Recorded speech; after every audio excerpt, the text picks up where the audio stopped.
छत्रपती संभाजीनगर येथे आयोजित पत्रकार परिषदेत महसूल मंत्री चंद्रशेखर बावनकुळे यांनी ग्रामीण विकासाचा ठोस आराखडा मांडला। 3 लाखांचा पंप अवघ्या 25,000 देणे, शासकीय इमारतींवर सोलर टॉप बसवणे, रस्ते विकास आणि आरोग्य विभागासाठी सौर ऊर्जेचे नियोजन अशा 74 विषयांवर काम होणार असल्याचे त्यांनी स्पष्ट केले। विरोधकांचे आरोप फेटाळत निवडणुकीनंतर समन्वयाने निर्णय घेतले जातील असा विश्वास त्यांनी व्यक्त केला।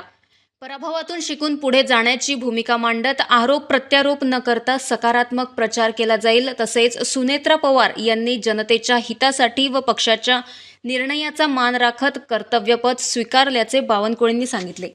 माननीय पंतप्रधान नरेंद्र मोदींच्या सरकारकडून येणाऱ्या ग्रामविकासाच्या योजना, 15 वित्त आयोग, 16 वित्त आयोग, 17 वित्त आयोगाकडून येणाऱ्या योजना आणि ग्रामीण महाराष्ट्राकरता महाराष्ट्र सरकारकडून येणाऱ्या ग्रामविकास कायद्यान्वये येणाऱ्या योजना, जवळपास विचार केला तर जिल्हा परिषदला फार बजेट कमी असतं, तिथला सेच फंड हा फार कमी असतो।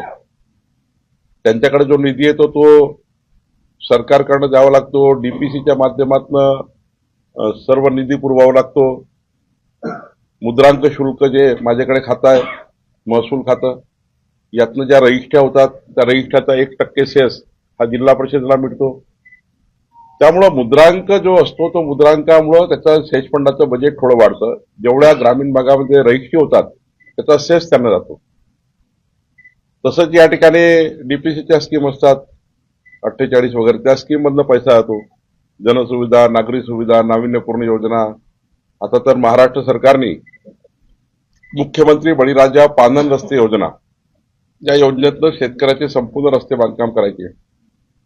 ही एक आमदाराच्या अध्यक्षतेखाली जी बैठक होणार आहे, त्या बैठकीतनं जे पानन रस्ते मंजूर होतील त्या सर्वांना निधी देण्याची जबाबदारी आता महाराष्ट्र सरकार डीपीसीची आहे।